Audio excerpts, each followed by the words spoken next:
The Memoirs of Sherlock Holmes by Sir Arthur Conan Doyle. Adventure 5. The Musgrave Ritual. An anomaly which often struck me in the character of my friend Sherlock Holmes was that although in his methods of thought he was the neatest and most methodical of mankind, and although also he affected a certain quiet primness of dress, he was none the less in his personal habits one of the most untidy men that ever drove a fellow lodger to distraction.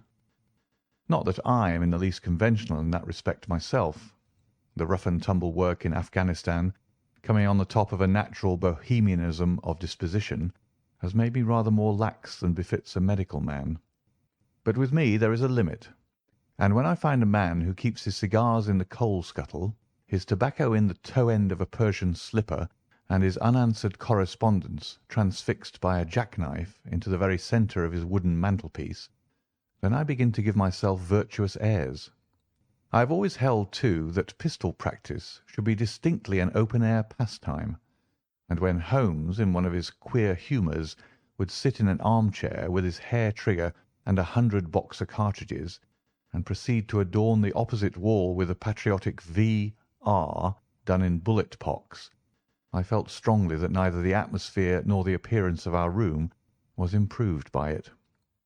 Our chambers were always full of chemicals and of criminal relics which had a way of wandering into unlikely positions and of turning up in the butter dish or in even less desirable places.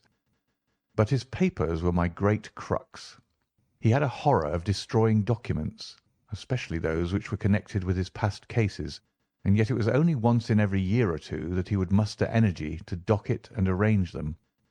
For, as I have mentioned somewhere in these incoherent memoirs, the outbursts of passionate energy when he performed the remarkable feats with which his name is associated were followed by reactions of lethargy during which he would lie about with his violin and his books, hardly moving save from the sofa to the table. Thus, month after month, his papers accumulated, until every corner of the room was stacked with bundles of manuscript which were on no account to be burned, and which could not be put away save by their owner. One winter's night, as we sat together by the fire, I ventured to suggest to him that as he had finished pasting extracts into his commonplace book, he might employ the next 2 hours in making our room a little more habitable. He could not deny the justice of my request, so with a rather rueful face he went off to his bedroom, from which he returned presently, pulling a large tin box behind him. This he placed in the middle of the floor, and squatting down upon a stool in front of it, he threw back the lid. I could see that it was already a third full of bundles of paper tied up with red tape into separate packages. "There are cases enough here, Watson," said he, looking at me with mischievous eyes. "I think that if you knew all that I had in this box, you would ask me to pull some out instead of putting others in." "These are the records of your early work, then?" I asked. "I have often wished that I had notes of those cases." "Yes, my boy. These were all done prematurely before my biographer had come to glorify me." He lifted bundle after bundle in a tender, caressing sort of way. "They are not all successes, Watson," said he, "but there are some pretty little problems among them. Here's the record of the Tarleton murders, and the case of Vanbury, the wine merchant, and the adventure of the old Russian woman, and the singular affair of the aluminium crutch, as well as a full account of Ricoletti of the club foot and his abominable wife. And here, now, this really is something a little recherché." He dived his arm down to the bottom of the chest and brought up a small wooden box with a sliding lid, such as children's toys are kept in. From within he produced a crumpled piece of paper, an old-fashioned brass key, a peg of wood with a ball of string attached to it, and 3 rusty old discs of metal. "Well, my boy, what do you make of this lot?" he asked, smiling at my expression. "It is a curious collection." "Very curious, and the story that hangs around it will strike you as being more curious still." "These relics have a history, then?" "So much so that they are history." "What do you mean by that?" Sherlock Holmes picked them up one by one and laid them along the edge of the table. Then he reseated himself in his chair and looked them over with a gleam of satisfaction in his eyes. "These," said he, are all that I have left to remind me of the adventure of the Musgrave Ritual. I'd heard him mention the case more than once, though I had never been able to gather the details. "I should be so glad," said I, "if you'd give me an account of it." "And leave the litter as it is?" he cried mischievously. "Your tidiness won't bear much strain after all, Watson. But I should be glad that you should add this case to your annals, for there are points in it which make it quite unique in the criminal records of this, or, I believe, of any other country. A collection of my trifling achievements would certainly be incomplete which contained no account of this very singular business. You may remember how the affair of the Gloria Scott and my conversation with the unhappy man whose fate I told you of first turned my attention in the direction of the profession which had become my life's work. You see me now when my name has become known far and wide, and when I am generally recognised both by the public and by the official force as being a final court of appeal in doubtful cases. Even when you knew me first, at the time of the affair which you have commemorated in A Study in Scarlet, I had already established a considerable, though not a very lucrative, connection. You can hardly realise, then, how difficult I found it at first, and how long I had to wait before I succeeded in making any headway. When I first came up to London, I had rooms in Montague Street, just round the corner from the British Museum, and there I waited, filling in my too abundant leisure time by studying all those branches of science which might make me more efficient. Now and again cases came in my way, principally through the introduction of old fellow students, for during my last years at the university there was a good deal of talk there about myself and my methods. The third of these cases was that of the Musgrave Ritual, and it is to the interest which was aroused by that singular chain of events and the large issues which proved to be at stake that I trace my first stride towards the position which I now hold. Reginald Musgrave had been in the same college as myself, and I had some slight acquaintance with him. He was not generally popular among the undergraduates, though it always seemed to me that what was set down as pride was really an attempt to cover extreme natural diffidence. In appearance he was a man of exceedingly aristocratic type, thin, high-nosed, and large-eyed, with languid and yet courtly manners.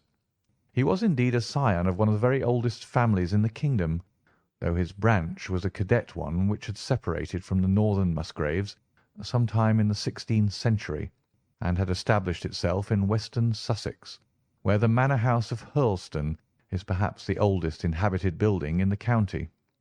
Something of his birthplace seemed to cling to the man, and I never looked at his pale, keen face or the poise of his head without associating him with grey archways and mullioned windows, and all the venerable wreckage of a feudal keep. Once or twice we drifted into talk, and I can remember that more than once he expressed a keen interest in my methods of observation and inference. For 4 years I had seen nothing of him until one morning he walked into my room in Montague Street. He had changed little, was dressed like a young man of fashion. He was always a bit of a dandy, and preserved the same quiet, suave manner which had formerly distinguished him. "How has all gone with you, Musgrave?" I asked, after we had cordially shaken hands. "You probably heard of my poor father's death," said he. "He was carried off about 2 years ago. Since then I have, of course, had the Hurlstone estates to manage, and as I am member for my district as well, my life has been a busy one. But I understand, Holmes, that you are turning to practical ends those powers with which you used to amaze us." "Yes," said I have taken to living by my wits." "I am delighted to hear it, for your advice at present would be exceedingly valuable to me. We have had some very strange doings at Hurlstone, and the police have been able to throw no light upon the matter. It is really the most extraordinary and inexplicable business." You can imagine with what eagerness I listened to him, Watson, for the very chance for which I had been panting during all those months of inaction seemed to have come within my reach. In my inmost heart I believed that I could succeed where others failed, and now I had the opportunity to test myself. "Pray let me have the details," I cried. Reginald Musgrave sat down opposite to me and lit the cigarette which I had pushed towards him. "You must know," said he, "that though I am a bachelor, I have to keep up a considerable staff of servants at Hurlstone, for it is a rambling old place and takes a good deal of looking after. I preserve, too, and in the pheasant months I usually have a house party, so that it would not do to be short-handed. Altogether there are 8 maids, the cook, the butler, 2 footmen, and a boy. The garden and the stables, of course, have a separate staff.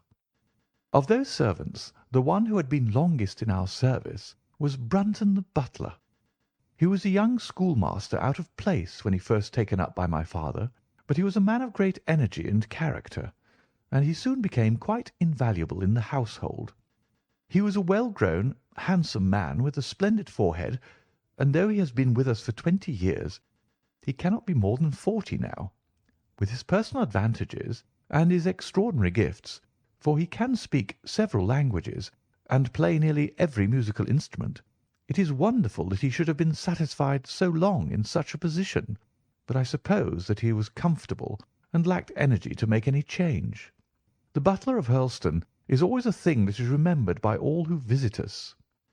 But this paragon has one fault. He is a bit of a Don Juan, and you can imagine that for a man like him it is not a very difficult part to play in a quiet country district. When he was married it was all right, but since he has been a widower we have had no end of trouble with him. A few months ago we were in hopes that he was about to settle down again, for we became engaged to Rachel Howells, our second housemaid. But he has thrown her over since then, and taken up with Janet Drugellis, the daughter of the head gamekeeper. Rachel, who is a very good girl, but of an excitable Welsh temperament, had a sharp touch of brain fever, and goes about the house now, or did until yesterday, like a black-eyed shadow of her former self. That was our first drama at Hurlstone, but a second one came to drive it from our minds, and it was prefaced by the disgrace and dismissal of butler Brunton. This is how it came about. I have said that the man was intelligent, and this very intelligence has caused his ruin, for it seems to have led to an insatiable curiosity about things which did not in the least concern him. I had no idea of the lengths to which this would carry him until the merest accident opened my eyes to it. I have said that the house is a rambling one. One day last week, on Thursday night to be more exact, I found that I could not sleep, having foolishly taken a cup of strong café noir after my dinner. After struggling against it until 2 in the morning, I felt that it was quite hopeless. So I rose and lit the candle with the intention of continuing a novel which I was reading. The book, however, had been left in the billiard-room, so I pulled on my dressing-gown and started off to get it. In order to reach the billiard-room, I had to descend a flight of stairs and then to cross the head of a passage which led to the library and the gun-room. You can imagine my surprise when, as I looked down this corridor, I saw a glimmer of light coming from the open door of the library. I had myself extinguished the lamp and closed the door before coming to bed. Naturally, my first thought was of burglars. The corridors at Hurlstone have their walls largely decorated with trophies of old weapons. From one of these I picked a battle-axe, and then, leaving my candle behind me, I crept on tiptoe down the passage and peeped in at the open door. Brunton the butler was in the library. He was sitting, fully dressed, in an easy-chair with a slip of paper which looked like a map upon his knee, and his forehead sunk forward upon his hand in deep thought. I stood dumb with astonishment, watching him from the darkness. A small taper on the edge of the table shed a feeble light which sufficed to show me that he was fully dressed. Suddenly, as I looked, he rose from his chair, and walking over to a bureau at the side, he unlocked it and drew out one of the drawers. From this he took a paper, and returning to his seat, he flattened it out beside the taper on the edge of the table and began to study it with minute attention. My indignation at this calm examination of our family documents overcame me so far that I took a step forward, and Brunton, looking up, saw me standing in the doorway. He sprang to his feet, his face turned livid with fear, and he thrust into his breast the chart-like paper which he had been originally studying. "So," said I, "this is how you repay the trust which we have reposed in you. You will leave my service to-morrow." He bowed with the look of a man who is utterly crushed, and slunk past me without a word. The taper was still on the table, and by its light I glanced to see what the paper was which Brunton had taken from the bureau. To my surprise, it was nothing of any importance at all, but simply a copy of the questions and answers in the singular old observance called the Musgrave Ritual. It is a sort of ceremony peculiar to our family, which each Musgrave for centuries past has gone through on his coming of age. A thing of private interest, and perhaps of some little importance to the archaeologist, like our own blazonings and charges, but of no practical use whatever. "We had better come back to the paper afterwards," said I. "If you think it really necessary," he answered with some hesitation. To continue my statement, however, I relocked the bureau, using the key which Brunton had left, and I had turned to go when I was surprised to find that the butler had returned and was standing before me. "Mr. Musgrave, sir," he cried, in a voice which was hoarse with emotion, "I cannot bear disgrace, sir. I have always been proud above my station in life, and disgrace would kill me. My blood will be on your head, sir. It will, indeed, if you drive me to despair. If you cannot keep me after what has passed, then for God's sake let me give you notice and leave in a month, as if of my own free will. I could stand that, Mr. Musgrave, not to be cast out before all the folk that I know so well." "You don't deserve much consideration, Brunton," I answered. "Your conduct has been most infamous. However, as you have been a long time in the family, I have no wish to bring public disgrace upon you. A month, however, is too long. Take yourself away in a week, and give what reason you like for going." "Only a week, sir," he cried, in a despairing voice. "A fortnight, say at least a fortnight." "A week," I repeated, "and you may consider yourself to have been very leniently dealt with." He crept away, his face sunk upon his breast like a broken man, while I put out the light and returned to my room. For 2 days after this, Brunton was most assiduous in his attention to his duties. I made no allusion to what had passed, and waited with some curiosity to see how he would cover his disgrace. On the third morning, however, he did not appear, as was his custom after breakfast, to receive my instructions for the day. As I left the dining-room, I happened to meet Rachel Howells, the maid. I have told you that she had only recently recovered from an illness, and was looking so wretchedly pale and wan that I remonstrated with her for being at work. "You should be in bed," I said. "Come back to your duties when you are stronger." She looked at me with so strange an expression that I began to suspect that her brain was affected. "I am strong enough, Mr. Musgrave," said she. "We will see what the doctor says," I answered. "You must stop work now, and when you go downstairs, just say that I wish to see Brunton." "The butler is gone," said she. "Gone? Gone where?" "He is gone. No one has seen him. He's not in his room. Oh, yes, he's gone. He's gone." She fell back against the wall with shriek after shriek of laughter, while I, horrified at this sudden hysterical attack, rushed to the bell to summon help. The girl was taken to her room, still screaming and sobbing, while I made inquiries about Brunton. There was no doubt about it that he had disappeared. His bed had not been slept in. He had been seen by no one since he had retired to his room the night before, and yet it was difficult to see how he could have left the house, as both windows and doors were found to be fastened in the morning. His clothes, his watch, and even his money were in his room, but the black suit which he usually wore was missing. His slippers, too, were gone, but his boots were left behind. Where, then, could butler Brunton have gone in the night, and what could have become of him now? Of course, we searched the house from cellar to garret, but there was no trace of him. It is, as I have said, a labyrinth of an old house, especially the original wing, which is now practically uninhabited, but we ransacked every room and cellar without discovering the least sign of the missing man. It was incredible to me that he could have gone away, leaving all his property behind him, and yet where could he be? I called in the local police, but without success. Rain had fallen on the night before, and we examined the lawn and the paths all around the house, but in vain. Matters were in this state when a new development quite drew our attention away from the original mystery. For 2 days Rachel Howells had been so ill, sometimes delirious, sometimes hysterical, that a nurse had been employed to sit up with her at night. On the 3rd night after Brunton's disappearance, the nurse, finding her patient sleeping nicely, had dropped into a nap in the armchair, when she woke in the early morning to find the bed empty, the window open, and no signs of the invalid. I was instantly aroused, and, with the 2 footmen, started off at once in search of the missing girl.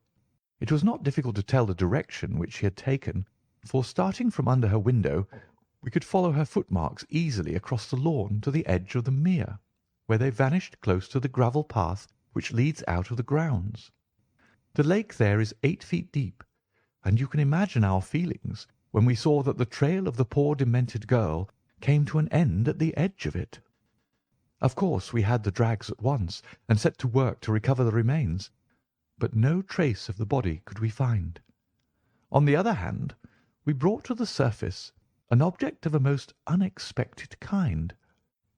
It was a linen bag which contained within it a mass of old rusted and discoloured metal and several dull-coloured pieces of pebble or glass. This strange find was all that we could get from the mere, and although we made every possible search and inquiry yesterday, we know nothing of the fate either of Rachel Howells or of Richard Brunton. The county police are at their wits' end, and I have come up to you as a last resource." You can imagine, Watson, with what eagerness I listened to this extraordinary sequence of events, and endeavoured to piece them together and to devise some common thread upon which they might all hang. The butler was gone. The maid was gone. The maid had loved the butler, but had afterwards had cause to hate him. She was of Welsh blood, fiery and passionate. She had been terribly excited immediately after his disappearance. She had flung into the lake a bag containing some curious contents. These were all factors which had to be taken into consideration, and yet none of them got quite to the heart of the matter. What was the starting point of this chain of events? There lay the end of this tangled line. "I must see that paper, Musgrave," said I, "which this butler of yours thought it was worth his while to consult, even at the risk of the loss of his place." "It is rather an absurd business, this ritual of ours," he answered, "but it has at least the saving grace of antiquity to excuse it. I have a copy of the questions and answers here, if you care to run your eye over them." He handed me the very paper which I have here, Watson, and this is the strange catechism to which each Musgrave had to submit when he came to man's estate. I will read you the questions and answers as they stand. Whose was it? His who is gone. Who shall have it? He who will come. Where was the sun? Over the oak. Where was the shadow? Under the elm. How was it stepped? North by 10 and by 10, east by 5 and by 5, south by 2 and by 2, west by 1 and by 1, and so under. What shall we give for it? All that is ours. Why should we give it? For the sake of the trust. The original has no date, but is in the spelling of the middle of the 17th century, remarked Musgrave. I am afraid, however, that it can be of little help to you in solving this mystery. At least, said I, it gives us another mystery, and one which is even more interesting than the first. It may be that the solution of the one may prove to be the solution of the other. You will excuse me, Musgrave, if I say that your butler appears to me to have been a very clever man, and to have had a clearer insight than 10 generations of his masters. I hardly follow you, said Musgrave. The paper seems to me to be of no practical importance. But to me it seems immensely practical, and I fancy that Brunton took the same view. He had probably seen it before that night on which you caught him." "It is very possible. We took no pains to hide it." "He simply wished, I should imagine, to refresh his memory upon that last occasion. He had, as I understand, some sort of map or chart which he was comparing with the manuscript, and which he thrust into his pocket when you appeared." "That is true. But what could he have to do with this old family custom of ours, and what does this rigmarole mean?" "I don't think that we should have much difficulty in determining that," said I. "With your permission we will take the first train down to Sussex and go a little more deeply into the matter upon the spot." The same afternoon saw us both at Hurlstone. Possibly you have seen pictures and read descriptions of the famous old building, so I will confine my account of it to saying that it is built in the shape of an L, the long arm being the more modern portion, and the shorter the ancient nucleus from which the other had developed. Over the low, heavily lintelled door in the centre of this old part is chiselled the date 1607, but experts are agreed that the beams and stonework are really much older than this. The enormously thick walls and tiny windows of this part had in the last century driven the family into building the new wing, and the old one was used now as a storehouse and a cellar, when it was used at all. A splendid park with fine old timber surrounds the house, and the lake to which my client had referred lay close to the avenue about 200 yards from the building. I was already firmly convinced, Watson, that there were not three separate mysteries here, but only one, and that if I could read the Musgrave Ritual aright, I should hold in my hand the clue which would lead me to the truth concerning both the butler Brunton and the maid Howells. To that, then, I turned all my energies. Why should this servant be so anxious to master this old formula? Evidently because he saw something in it which had escaped all those generations of country squires, and from which he expected some personal advantage. What was it, then? And how had it affected his fate? It was perfectly obvious to me, on reading the ritual, that the measurements must refer to some spot to which the rest of the document alluded, and that if we could find that spot, we should be in a fair way towards finding what the secret was which the old Musgraves had thought it necessary to embalm in so curious a fashion. There were two guides given us to start with, an oak and an elm. As to the oak, there could be no question at all. Right in front of the house, upon the left-hand side of the drive, there stood a patriarch among oaks, one of the most magnificent trees that I have ever seen. "That was there when your ritual was drawn up," said I, as we drove past it.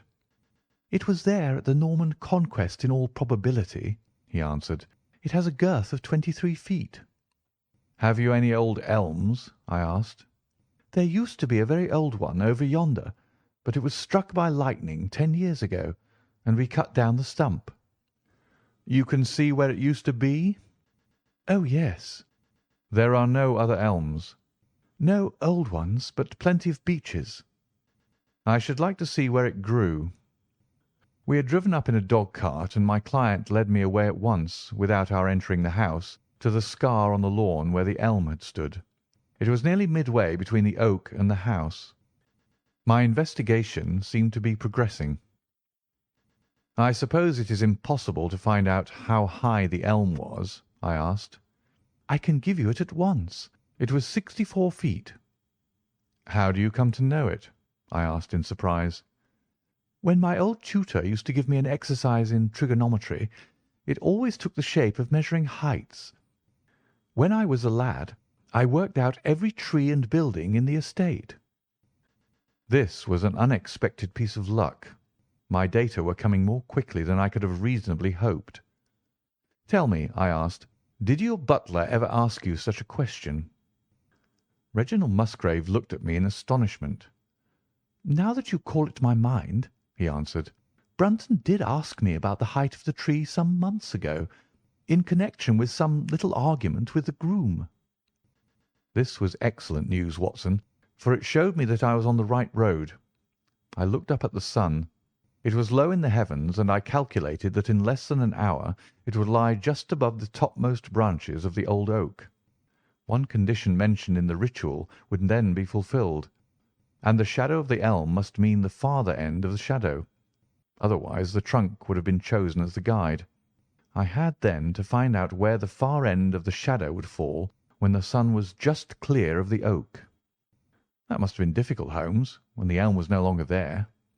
Well, at least I knew that if Brunton could do it, I could also. Besides, there was no real difficulty. I went with Musgrave to his study and whittled myself this peg, to which I tied this long string with a knot at each yard. Then I took 2 lengths of a fishing rod, which came to just 6 feet, and I went back with my client to where the elm had been. The sun was just grazing the top of the oak. I fastened the rod on end, marked out the direction of the shadow, and measured it. It was 9 feet in length. Of course, the calculation now was a simple one. If a rod of 6 feet threw a shadow of 9, a tree of 64 feet would throw one of 96, and the line of the one would of course be the line of the other. I measured out the distance, which brought me almost to the wall of the house, and I thrust a peg into the spot. You can imagine my exultation, Watson, when within 2 inches of my peg I saw a conical depression in the ground. I knew that it was the mark made by Brunton in his measurements, and that I was still upon his trail. From this starting point I proceeded to step, having first taken the cardinal points of my pocket compass. 10 steps with each foot took me along parallel with the wall of the house, and again I marked my spot with a peg. Then I carefully paced off 5 to the east and 2 to the south. It brought me to the very threshold of the old door. 2 steps to the west meant now that I was to go 2 paces down the stone-flagged passage, and this was the place indicated by the ritual. Never have I felt such a cold chill of disappointment, Watson. For a moment it seemed to me that there must be some radical mistake in my calculations. The setting sun shone full upon the passage floor, and I could see that the old, foot-worn grey stones with which it was paved were firmly cemented together, and had certainly not been moved for many a long year. Brunton had not been at work here. I tapped upon the floor, but it sounded the same all over, and there was no sign of any crack or crevice. But fortunately Musgrave, who had begun to appreciate the meaning of my proceedings, and who was now as excited as myself, took out his manuscript to check my calculation. "And under!" he cried. "You have omitted the 'and under.'" I had thought that it meant that we were to dig, but now, of course, I saw at once that I was wrong. "There is a cellar under this, then?" I cried. "Yes, and as old as the house. Down here, through this door." We went down a winding stone stair, and my companion, striking a match, lit a large lantern which stood on a barrel in the corner. In an instant it was obvious that we had at last come upon the true place, and that we had not been the only people to visit the spot recently. It had been used for the storage of wood, but the billets, which had evidently been littered over the floor, were now piled at the sides, so as to leave a clear space in the middle. In this space lay a large and heavy flagstone with a rusted iron ring in the centre, to which a thick shepherd's check muffler was attached. "By Jove!" cried my client, "that's Brunton's muffler. I've seen it on him, and could swear to it. What has the villain been doing here?" At my suggestion a couple of the county police were summoned to be present, and I then endeavoured to raise the stone by pulling on the cravat. I could only move it slightly, and it was with the aid of one of the constables that I succeeded at last in carrying it to one side. A black hole yawned beneath, into which we all peered, while Musgrave, kneeling at the side, pushed down the lantern. A small chamber about 7 feet deep and 4 feet square lay open to us. At one side of this was a squat, brass-bound wooden box, the lid of which was hinged upwards, with this curious old-fashioned key projecting from the lock. It was furred outside by a thick layer of dust, and damp and worms had eaten through the wood, so that a crop of livid fungi was growing on the inside of it. Several discs of metal, old coins apparently, such as I hold here, were scattered over the bottom of the box, but it contained nothing else. At the moment, however, we had no thought for the old chest, for our eyes were riveted upon that which crouched beside it. It was the figure of a man clad in a suit of black, who squatted down upon his hams with his forehead sunk upon the edge of the box and his 2 arms thrown out on each side of it. The attitude had drawn all the stagnant blood to the face, and no man could have recognised that distorted, liver-coloured countenance, but his height, his dress, and his hair were all sufficient to show my client, when we had drawn the body up, that it was indeed his missing butler. He had been dead some days, but there was no wound or bruise upon his person to show how he had met his dreadful end. When his body had been carried from the cellar, we found ourselves still confronted with a problem which was almost as formidable as that which we had started. I confess that so far, Watson, I had been disappointed in my investigation. I had reckoned upon solving the matter when once I had found the place referred to in the Ritual. But now I was there, and was apparently as far as ever from knowing what it was which the family had concealed with such elaborate precautions. It is true that I had thrown a light upon the fate of Brunton, but now I had to ascertain how that fate had come upon him, and what part had been played in the matter by the woman who had disappeared. I sat down upon a keg in the corner and thought the whole matter carefully over. You know my methods in such cases, Watson. I put myself in the man's place, and, having first gauged his intelligence, I try to imagine how I should myself have proceeded under the same circumstances. In this case the matter was simplified by Brunton's intelligence being quite first-rate, so that it was unnecessary to make any allowance for the personal equation, as the astronomers have dubbed it. He knew that something valuable was concealed. He had spotted the place. He found that the stone which covered it was just too heavy for a man to move unaided. What would he do next? He could not get help from outside, even if he had someone whom he could trust, without the unbarring of doors and considerable risk of detection. It was better, if he could, to have his helpmate inside the house. But whom could he ask? This girl had been devoted to him. A man always finds it hard to realise that he may have finally lost a woman's love, however badly he may have treated her. He would try by a few attentions to make his peace with the girl Howells, and then would engage her as his accomplice.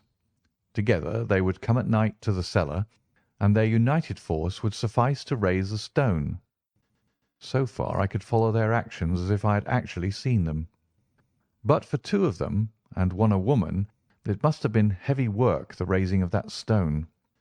A burly Sussex policeman and I had found it no light job. What would they do to assist them? Probably what I should have done myself. I rose and examined carefully the different billets of wood which were scattered round the floor. Almost at once I came upon what I expected. One piece, about 3 feet in length, had a very marked indentation at one end, while several were flattened at the sides as if they had been compressed by some considerable weight. Evidently, as they had dragged the stone up, they had thrust the chunks of wood into the chink, until at last, when the opening was large enough to crawl through, they would hold it open by a billet placed lengthwise, which might very well become indented at the lower end, since the whole weight of the stone would press it down to the edge of this other slab. So far I was still on safe ground.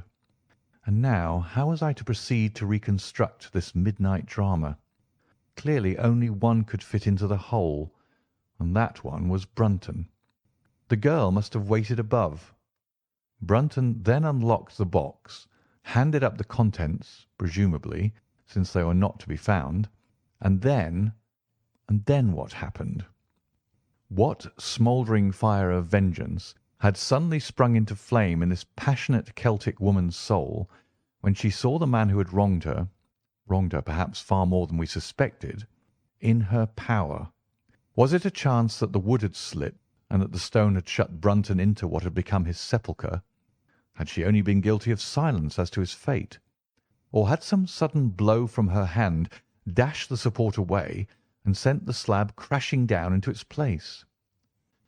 Be that as it might, I seemed to see that woman's figure still clutching at her treasure trove and flying wildly up the winding stair, with her ears ringing perhaps with the muffled screams from behind her and with the drumming of frenzied hands against the slab of stone which was choking her faithless lover's life out. Here was the secret of her blanched face, her shaken nerves, her peals of hysterical laughter on the next morning. But what had been in the box? What had she done with that? Of course, It must have been the old metal and pebbles which my client had dragged from the mere. She had thrown them in there at the first opportunity to remove the last trace of her crime. For 20 minutes I had sat motionless, thinking the matter out. Musgrave still stood with a very pale face, swinging his lantern and peering down into the hole. "These are the coins of Charles I," said he, holding out the few which had been in the box. "You see we were right in fixing our date for the ritual." "We may find something else of Charles I," I cried, as the probable meaning of the first two questions of the ritual broke suddenly upon me. "Let me see the contents of the bag which you fished from the mere." We ascended to his study, and he laid the débris before me. I could understand his regarding it as of small importance when I looked at it, for the metal was almost black and the stones lustreless and dull. I rubbed one of them on my sleeve, however, and it glowed afterwards like a spark in the dark hollow of my hand. The metalwork was in the form of a double ring, but it had been bent and twisted out of its original shape. "You must bear in mind," said I, "that the royal party made head in England even after the death of the king, and that when they at last fled, they probably left many of their most precious possessions buried behind them, with the intention of returning for them in more peaceful times." "My ancestor, Sir Ralph Musgrave, was a prominent cavalier, and the right-hand man of Charles II in his wanderings," said my friend. "Ah, indeed," I answered. "Well now, I think that really should give us the last link that we wanted. I must congratulate you on coming into the possession, though in rather a tragic manner, of a relic which is of great intrinsic value, but of even greater importance as an historical curiosity." "What is it, then?" he gasped in astonishment. "It is nothing less than the ancient crown of the kings of England." "The crown?" "Precisely. Consider what the ritual says. How does it run? Whose was it?